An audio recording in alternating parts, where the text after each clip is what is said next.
todas las sesiones que haga de Zoom en esta clase hay que grabarlas. Ok. Y ya solito. Sí, con permiso. Sí, propio, gracias. Buenos días, jóvenes. Vamos a esperar que se conecten para poder iniciar. Y por favor, su constitución y su código en mano, que es con lo que vamos a trabajar.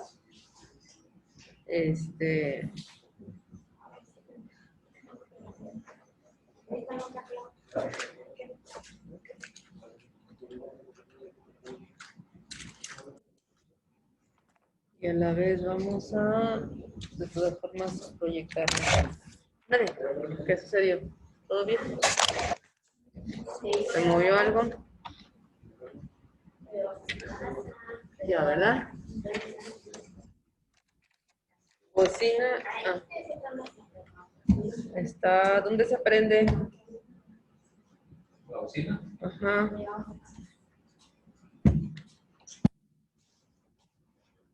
Ay, se me olvidó preguntarle a este chico.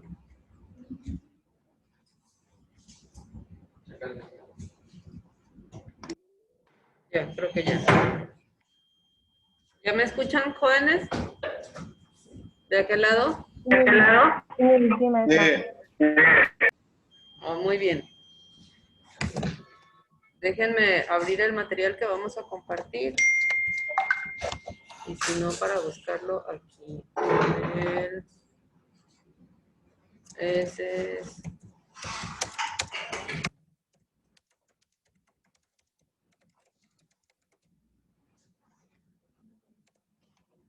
Aquí, denme unos minutos, por favor.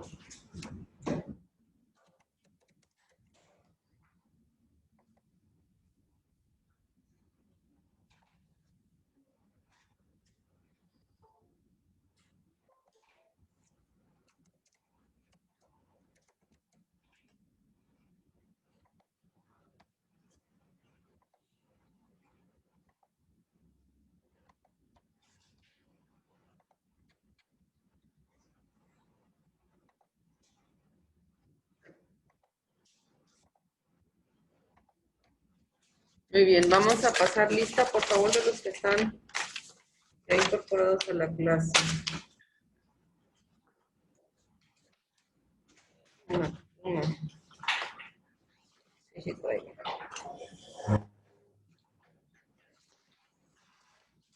Es 26, ¿verdad? Carla Elizabeth. Carla Elizabeth. Ay, Carla, ¿dónde está Carla? Ah, ya la vi. Esmeralda no viene. Víctor Hugo Bedoya. Presente, buenos días, licenciada. ¿Dónde? A ver, no los veo. Ah, acuérdenme que soy muy mala para recordar las caras. Víctor Hugo Bedoya. Dalia Esmeralda. Presente.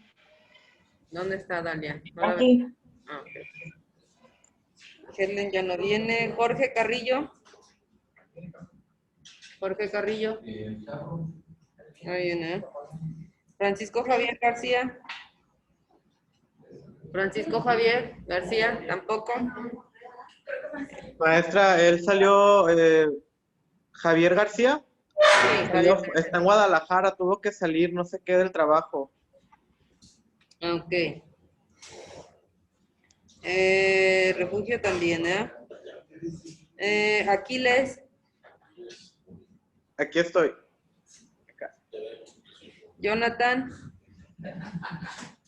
No está, ¿verdad? Lo vi, pero lo vi allá afuera. Así que mientras no entre a la clase. Alexa Michelle. Alexa. Presente. Presente. Ángeles Noemí. Ángeles Noemí. Estoy maestra presente. Ok, gracias. Luis Eduardo Martínez.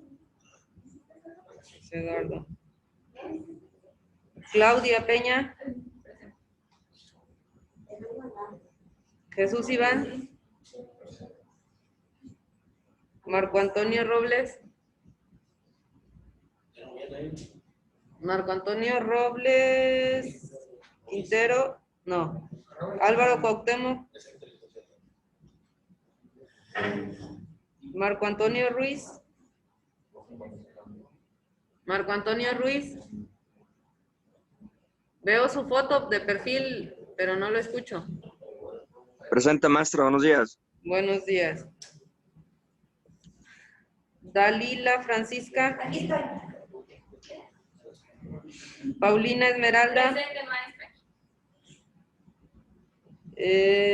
Mario Rafael. Santiago Tapia. Kevin Tapia. Roberto Carlos. Mario Ordaz. Presente, maestra. ¿Dónde está? Ah, ya lo vi. Julio Samir. Y Stephanie Ibarra. Stephanie Ibarra, ¿no está? Muy bien. Bueno, vamos a continuar. La clase pasada analizamos un video acerca de la legalidad de la detención de una persona, y su tarea era analizar la legalidad o ilegalidad de la detención, ¿sí? Y en ver cuál de los supuestos se adecuaba. Y lo tenían que haber subido a la plataforma. La plataforma se las habilité. Y si no- Maestra, creo que eso lo acaba de habilitar ayer, ¿no? Porque me estuve metiendo y no aparecía nada. Y creo que tiene 6 días, ¿no? Para subir. Sí, exactamente. La tenía que subir a la plataforma, eso iba. Y se las habilité ayer para fenecer el 30, si no mal recuerdo, ¿sí? Obviamente, pues, la intención es que hicieran el trabajo en estos 8 días para que lo subieran, ¿verdad? En cuanto se les habilitara, pero bueno. Quiero pensar que por cuestiones de trabajo no lo hicieron. Entonces, lo van a subir, por favor, y hay una fecha límite. Si no lo suben, ese trabajo ya no les cuento. La intención de que les deje actividades es que, independientemente de que exista un aforo aquí, y obviamente en línea, pues se supone que por disposición de la SEP, para que se puedan validar este tipo de clases, las que están en línea, tiene que haber actividades en la plataforma. Pero además de esto, para que les ayude en su promedio, ¿sí? Porque pues el examen ya lo vieron, no una por una, pero sí tuvieron la oportunidad de darle una vista. Son 100 preguntas las que vienen en su examen. Son de ABC, ya está contestado, solamente tienen que elegir una respuesta. Y como hemos visto, pues es preguntas, que es lo que hemos visto. En esta clase todo es pregunta de examen. Todo es pregunta de examen. ¿Por qué? Porque la intención es que ustedes entiendan, ¿sí? La importancia del derecho procesal penal. Después de la vida, el derecho más importante para una persona, pues, es la libertad. Y como consecuencia de esto, el día que ustedes estén ejerciendo la profesión, pues pueden tener en sus manos un asunto de carácter penal. Y pues ya sea que tengan la calidad de asesor jurídico o la calidad de defensor, pues su labor es, si son asesores jurídicos, coadyuvar con el Ministerio Público para que se pueda cumplir el objeto del proceso. Y si son defensores, igualmente, aportar todos los medios de prueba que estén a su alcance, precisamente para defender a esa persona. Muy bien, entonces, ya vimos cuáles son los artículos que tienen que ver con la reforma integral del sistema acusatorio penal. Ya vimos cuáles eran las diferencias de un antes y un después en el sistema de justicia penal. Los artículos base de esta reforma, repitiendo, son el 14, 16, 17, 18, 19, 20, 21 constitucional, además del artículo 73, el 115 y el 123. Obviamente, nosotros nada más hemos englobado en lo que es el sistema acusatorio, que es del 14 al 21. Acuérdense que el 73 está, y el 115, así como el 123, el 123 está relacionado con la profesionalización de las policías, los agentes del Ministerio Público y los peritos, ¿sí? Esencialmente es eso. No os voy a preguntar en el examen algo que no tenga que ver con lo que estamos viendo. El 123 solamente es lo que tienen que entender ustedes de ese artículo. Los otros dos artículos están relacionados con la ley de extinción de dominio, o sea, con la facultad que tiene la autoridad para poder incautar o decomisar los bienes que estén relacionados con hechos ilícitos. Así como la reforma, la facultad que tienen de legislar únicamente en materia de delincuencia organizada, pues la federación, no así los estados. Bien, Más adelante de esta reforma se dio también la reforma del artículo 1 constitucional, que tiene que ver con la facultad que tienen los jueces desde primera instancia de analizar ex oficio lo que son el respeto de los derechos humanos, dando o brindando una protección más amplia a las personas en cualquier asunto que tengan conocimiento. Esa es la base de la reforma constitucional. ¿Se acuerdan que vimos esencialmente? Estoy haciendo un resumen, pues, para que continuemos con lo demás. El artículo 16, pues, tenemos figuras esenciales, que es la creación de los jueces de control. Cambia los requisitos para la emisión de una orden de aprehensión. ¿Cuáles son los requisitos para una orden de cateo? La protección que tienen las comunicaciones privadas y solamente cuándo procederá. Obviamente el término constitucional, tanto del juez como del Ministerio Público que están contemplados ahí, en el 16 constitucional eso no cambió. El término es el mismo, 48 horas para el Ministerio Público, 72 horas para el juez de control, o 144 si decide ampliar este término. El artículo 17, una defensa técnica y adecuada es un derecho fundamental de las personas. Evidentemente, los defensores, según las disposiciones, no podrán percibir menor remuneración a los agentes del Ministerio Público, atendiendo este principio de igualdad que tienen las partes. Asimismo, se crean las soluciones alternas. Esto es para que no se llegue necesariamente a juicio, sino, como la palabra lo dice, exista una salida alterna al procedimiento, porque aplican desde la carpeta de investigación, desde la etapa de investigación inicial, o pueden aplicar ya en el proceso hasta antes del auto de apertura judicial. También existe una figura que se llama mecanismo de aceleración, o también dicho procedimiento abreviado, que como la palabra lo dice, se van a salir del proceso penal para irse a un procedimiento abreviado. ¿Por qué? Porque ya no va a haber una acusación escrita, va a haber una acusación oral en la misma audiencia y en consecuencia va a haber el dictado de la sentencia. Sí, por eso es abreviado, porque no desahogamos todo el juicio. El artículo 18 nos habla de la base de la reforma al sistema penitenciario también, que debe de ser sobre el respeto a los derechos humanos, la educación, el trabajo, el deporte y la salud, ¿sí? Asimismo, nos habla de un sistema integral de justicia para adolescentes, lo que trajo como consecuencia que una vez que ya entró en vigor la reforma en todo el país en el 2016, entra a la par una ley nacional del sistema integral de justicia para adolescentes que aplica para todas las entidades federativas, ya para que todas aquellas leyes que se contrapongan a la ley nacional quedan abrogadas. Antes cada estado tenía su propia ley para los adolescentes. Ahora, cuando entra en vigor la ley nacional, es una ley para todo el estado, todo el país, corrijo, así como el Código Nacional de Procedimientos Penales. Acuérdense de las fechas, que es su primera pregunta de examen. Cuando se publica el 17, cuando entra en vigor el 18 de junio del 2008, del 2008, que fue cuando se hizo la publicación. Entra en vigor el 18. Bien, entonces, ¿qué más? El 19 constitucional, nos habla de los requisitos del auto de vinculación a proceso, ¿sí? Que es que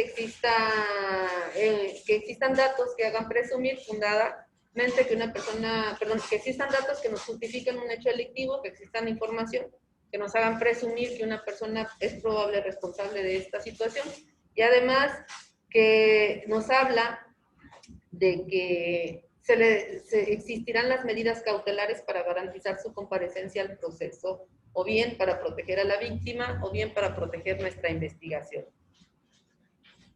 Las medidas cautelares también nos establecen que se aplicará la prisión preventiva de manera oficiosa en delitos graves, que así señala la Constitución y nos hace un listado, un catálogo: secuestro, homicidio doloso, delincuencia organizada, violación, trata de personas, delitos cometidos con medios violentos, robo a casa habitación, robo de hidrocarburos, delitos sexuales, delitos de violencia sexual, agravio de persona. ¿Los arregné los informes? ¿Estaban buenos?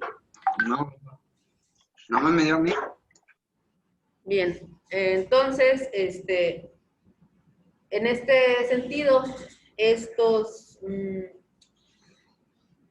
son los delitos graves. Los que tengan constitución ya desde clases anteriores, desde sus primeros cuatrimestres, hay que checar si la que tienen es la que se reformó, porque el artículo 19 se reformó. A ver, déjenme ver el catálogo de delitos. Gracias, porque antes nada más contemplaba alrededor de 6. Y 19.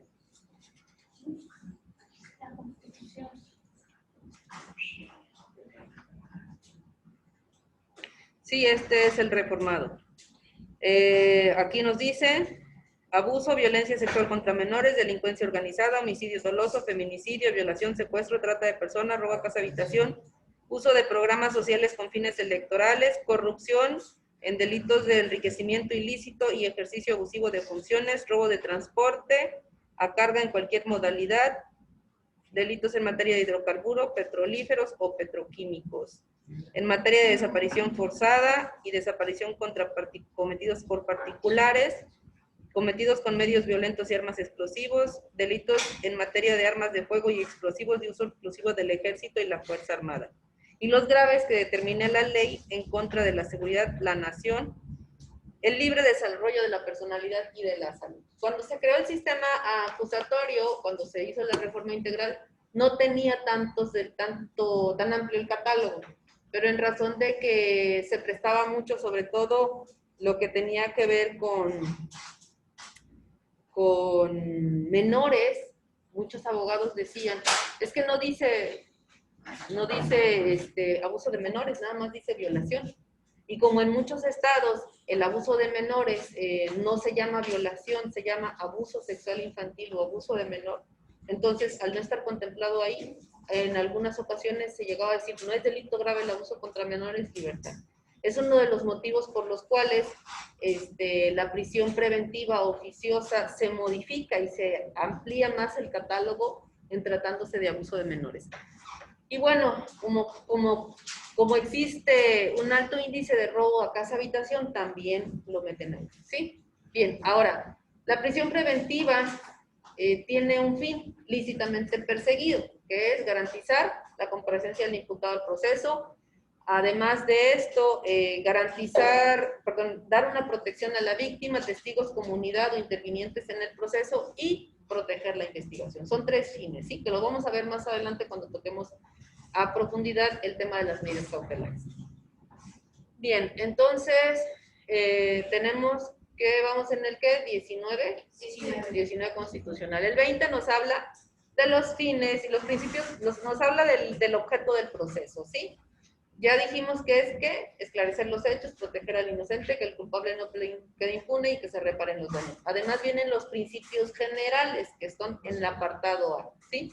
En el apartado B vienen todos los derechos del imputado que tendrán dentro del proceso y también obviamente van a aplicar en la integración de la carpeta de investigación en la etapa inicial. Los que estén relacionados con el procedimiento, porque acuérdense que dijimos que vamos a entender la diferencia entre proceso y procedimiento, que no es lo mismo, ¿sí? Bien, también nos habla de los derechos de la víctima, que obviamente tiene derecho a una asesoría jurídica también, tiene derecho a solicitar medidas precautorias, medidas de protección y también que al imputado se le impongan medidas cautelares. Después viene el artículo 21 constitucional, donde nos habla que la investigación le corresponde por Ministerio de Ley al agente del Ministerio Público y a las policías bajo el mando y conducción de aquel. Bien, en este sentido, entonces, tenemos pues que esto es parte de la reforma integral y que es lo que ya estamos viendo. Ahora bien, ya vimos, para poder entender esto, en clases anteriores, bueno, ¿y qué es una investigación? ¿Cuál es la etapa del procedimiento? Entonces, para esto tenemos que regresarnos a analizar y vamos, para que también nos quede más claro, ¿cuáles son las etapas del procedimiento? Bueno, las etapas del procedimiento están en el artículo 211, ¿sí? Nos vamos a regresar, aquí están. Ya habíamos dicho que son 3. Investigación, que a su vez se divide en investigación inicial y en investigación complementaria. Intermedia o de preparación al juicio y la etapa de juicio. Investigación inicial, vamos a recordar, desde denuncia, querella, requisito equivalente, ¿sí? Denuncia, ya vimos que es denuncia, ¿sí? Ya vimos que es querella, ya vimos que el requisito equivalente puede ser una denuncia anónima, un informe policial homologado, una llamada telefónica, un correo electrónico, de cualquier forma que la gente del Ministerio Público tenga conocimiento de la noticia criminal. ¿Cómo se va a iniciar? Sin mayores requisitos, sin mayores requisitos. Y obviamente durante la integración, el agente del Ministerio Público tiene la obligación de documentar todos los actos de investigación que realice, ¿sí? Ya dijimos que es documentar, ¿sí? Que es plasmar de cualquier forma idónea y pertinente en un documento esa investigación, que lo va a manejar como un registro, porque va a quedar registrada en su carpeta de investigación. Bien, entonces, ¿cuándo termina la fase de investigación inicial? Cuando el imputado queda ya a disposición del juez. ¿Cómo queda a disposición del juez? Una vez que se inicia la audiencia inicial o una vez que se le pone a disposición en calidad de persona detenida. Ahí termina la primera fase de la investigación, que es inicial. La segunda, ya ante el juez se le comunica la imputación a partir de ese momento cuando se formula la imputación y termina cuando se cierra la investigación complementaria, ¿sí? Después de esto vamos a tener una segunda parte ya en el proceso, ¿sí? Porque la primera con investigación inicial es procedimiento y lo dice más adelante. Intermedio de preparación a juicio. ¿Qué significa? Que ya terminaste tu investigación, ya la cerraste, entonces Ministerio Público ahora sí acusa. Ya no estamos hablando de la probabilidad de un hecho delictivo. Vas a acusar porque ya juntaste toda la información necesaria con los actos de investigación que practicaste y vas a acusar por un delito, ya no por un hecho delictivo, porque tú ya tienes la certeza, Ministerio Público, de que se cometió un delito. Entonces, acuso por un delito. ¿Y cuándo termina? Cuando el juez dicte un auto de apertura a juicio. Esto es, ya no agotaron salidas alternas, ya no agotaron mecanismo de aceleración, entonces el juez determina que se van a juicio. ¿Cómo? Mediante el dictado de un auto de apertura. La tercera fase es precisamente, o la tercera etapa, es la de juicio, que comprende desde el auto de apertura hasta que se dicte sentencia por el tribunal. Ojo, ya vimos que no son los mismos tipos de jueces, ¿verdad? El juez de control viene contemplado en el 16 constitucional. El juez de juiciamiento, ¿dónde viene? En el 20, ¿sí? En el 20, porque ahí nos habla de los principios procesales del proceso, los principios, perdón, generales del proceso, ¿sí? Ahí nos habla de un juez de enjuiciamiento. Y el fundamento del juez de ejecución de sentencias viene ¿en dónde? En el 18 constitucional, ¿verdad? Entonces son 3 tipos de jueces que no tenemos que confundir, cada uno tiene una etapa.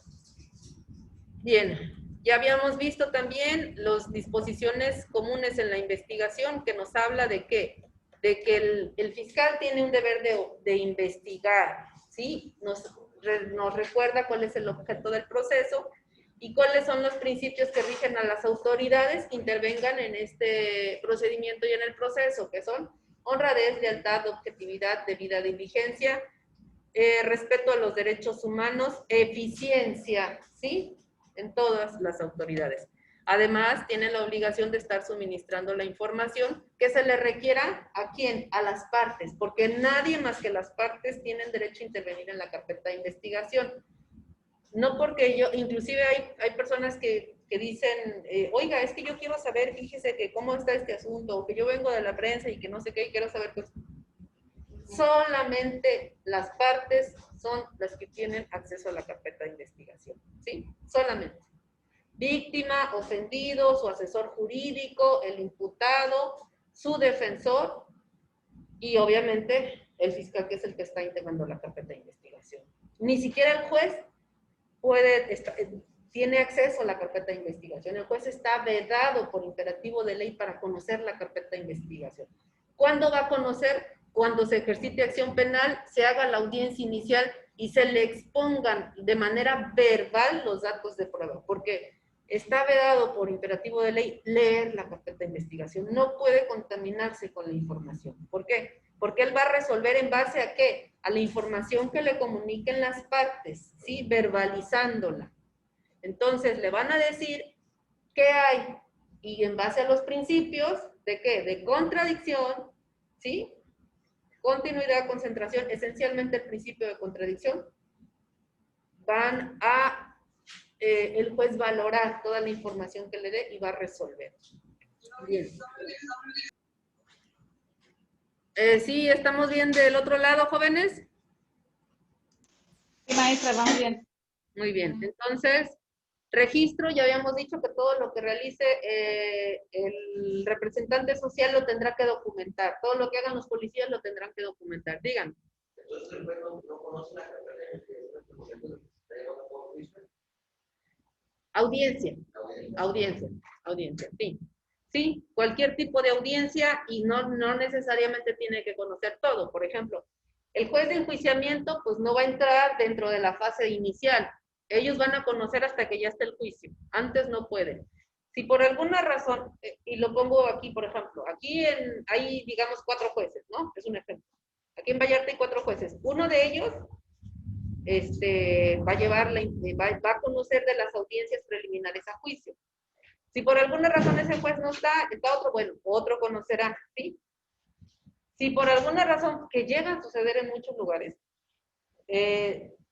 vuelven a convocar otra audiencia y se la ponen al otro juez, ya nomás queda uno, ¿verdad? Entonces, de los otros 3 jueces que conocieron de la audiencia preliminar a juicio, no pueden conocer del juicio. ¿Qué va a pasar? Van a tener que traer jueces de otro lado para que otros 3 conozcan del juicio.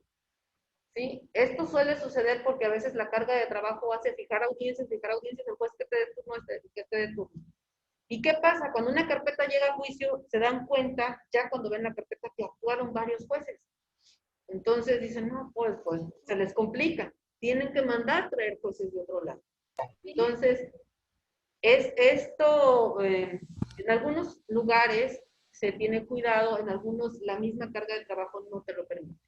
Entonces, pero sí es importante que sepamos que no pueden conocer ni de la carpeta de investigación a manera de lectura, ni tampoco pueden conocer de una etapa posterior, ¿sí? Si conocieron de la preliminar o de la intermedia. Bien. Ya dijimos también que todos los registros o todos los actos de investigación que realice la policía y el agente del Ministerio Público deben de contener día, hora, lugar en que se practica y la firma del servidor público. También dijimos, bueno, ¿y quién tiene acceso? También ya dijimos. Todo esto, bueno, ya viene más explicado, también ya lo vimos en clases anteriores. Y también hablamos de, bueno, ¿y qué son los actos de investigación? Si lo recuerdan, ¿qué son los actos de investigación? ¿Dónde están, Rolón? Víctor, ¿o cómo se llama? Iván, ¿en qué artículo están los actos de investigación? Ok, no lo recuerdan. 251 y 252, ¿sí? Ahí estaban los actos de investigación, ¿sí? ¿Cuáles son los actos de investigación? ¿Quién los recuerda que los enuncie? 251 y 252. Sí, ok, no los recuerdan. Ni modo, se perdieron de un punto. Inspección del lugar de los hechos o del hallazgo, inspección de personas, inspección de vehículos, revisión corporal, levantamiento de cadáver, aportación de comunicación entre particulares, reconocimiento de personas, entrega vigilada, entrevista de testigos, recompensas, etcétera. ¿Sí? Ahora, hay actos que porque son un acto de molestia, deben de tener control judicial. ¿Cuáles son? Exhumación de cadáveres, órdenes de cateo, intervención de comunicaciones privadas, correspondencia, toma de fluidos, vello, cabello, extracción de sangre u análogos. ¿Cuándo? Cuando el imputado se niegue a proporcionarlo, ¿sí? Cuando la persona requerida. más bien, se niegue a proporcionarlo, excepto la víctima. Maestra, ahorita que toca esto de este artículo, por ejemplo, cuando hacen inspecciones, por ejemplo, de los soldados o algo, se ven como sospechosos por la prevención del delito, llegan y a veces lo ven como actos de molestia. Digo, si no es nada malo, no te, pero sí he visto pues, muchos videos donde la gente puede ser muy alterada y con una revisión de vehículo, pues, mando policial, ya sea, no sé, de la policía investigadora o los militares. Ok. Sigan por eso. Bueno, ya vimos que inspección de personas es un acto que no requiere control judicial, ¿verdad? Entonces, ¿por qué se realizan estos en la investigación de hechos delictivos? Se supone que el Ministerio Público inicia una carpeta de investigación cuando tiene conocimiento de una noticia criminal, ¿correcto? Denuncia, querella, IPH, el requisito, lo que sea, que equivalga, ¿sí?, a la noticia criminal. Ahora,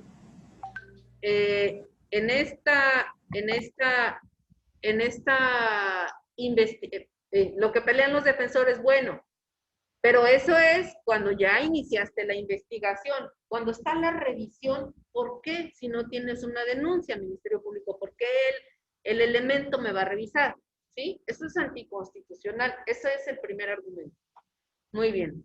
Vamos a disipar esa duda ahorita mismo.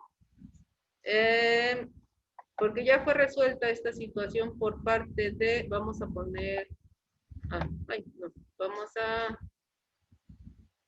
dejar de compartir para poder buscar, déjenme ver si la encontramos rápido, que es la Suprema Corte ya se pronunció al respecto de inconstitucionalidad.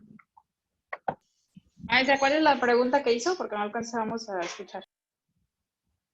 Que si son válidos los retenes, sí, los revisiones.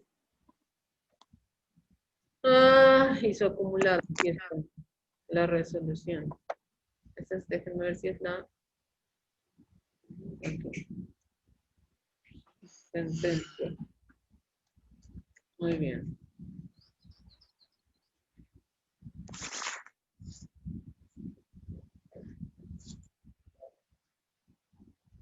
Denme un minuto, por favor, los que están allá, déjenme localizar.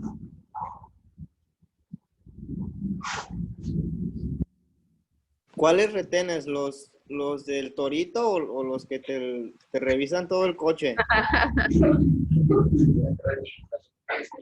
También creo que entran en lo mismo.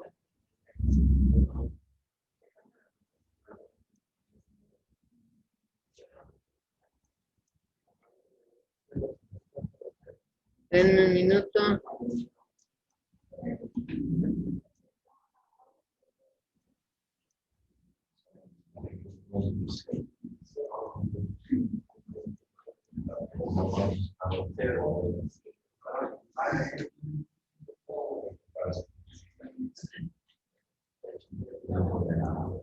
Bien, voy a comenzar a proyectarles esta parte para que lo vayamos analizando, ¿sí? Y lo vamos a hacer así de carrerita, porque la acción de inconstitucionalidad, créanme que es un material, eso es oro molido. Quien de veras tenga la oportunidad de leerlo, léalo. La verdad es que en la práctica casi ningún abogado la lee. Y es triste. Es triste porque aquí nos disipa muchísimas dudas. Pocos son los que manejan esto. Bien.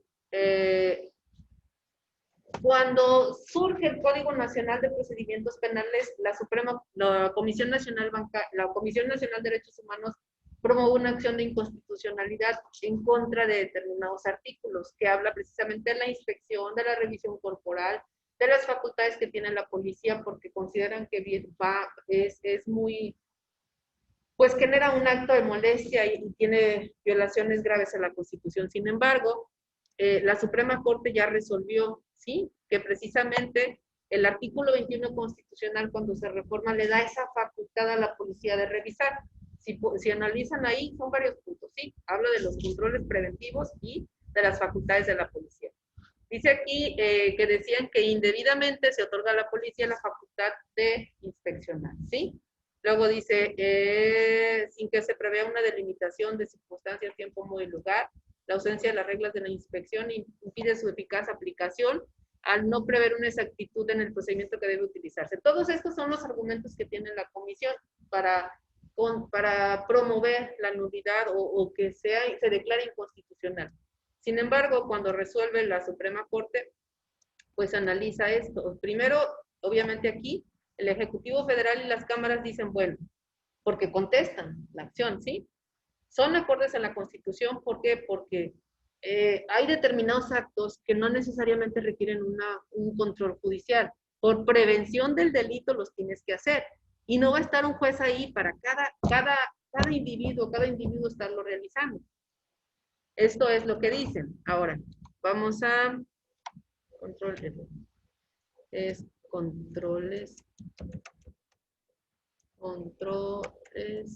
niveles de contacto.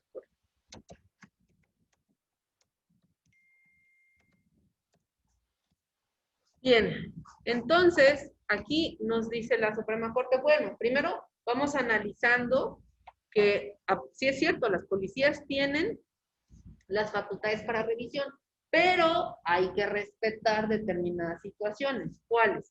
Primero, ¿cuáles son los niveles de contacto?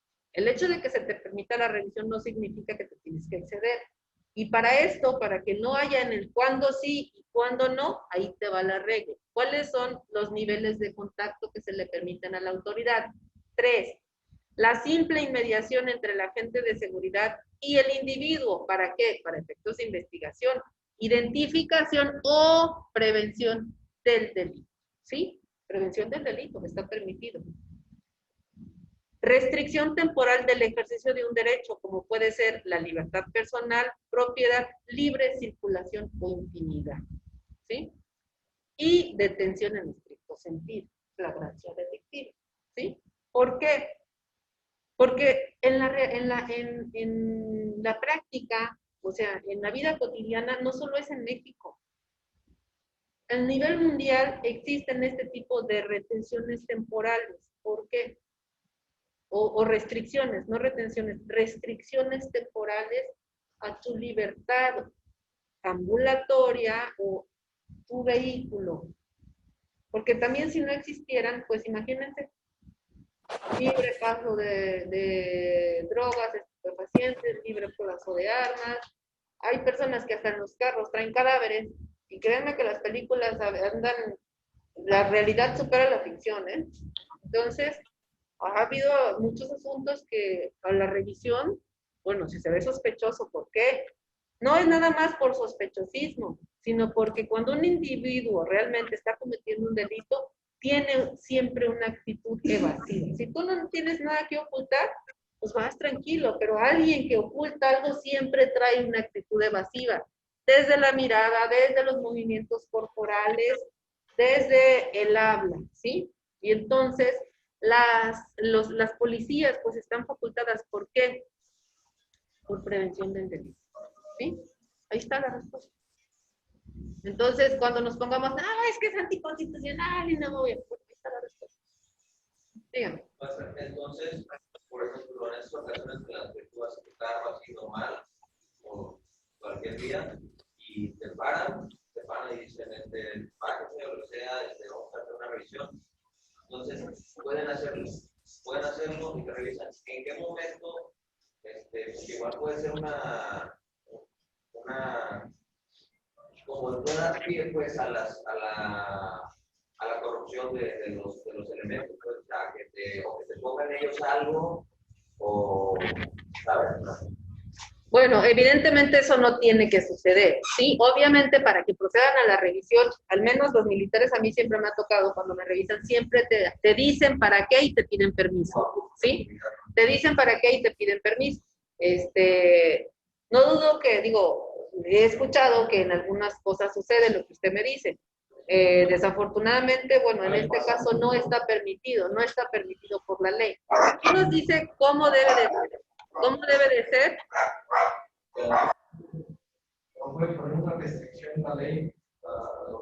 Ahí voy, permítanme. Bueno, ya se va a acabar ahorita la clase, vamos a, bueno, ahorita que se cierre volvemos a abrir sesión. Bien, aquí son los niveles de contacto. En ninguna parte del nivel de contacto dice que te tienen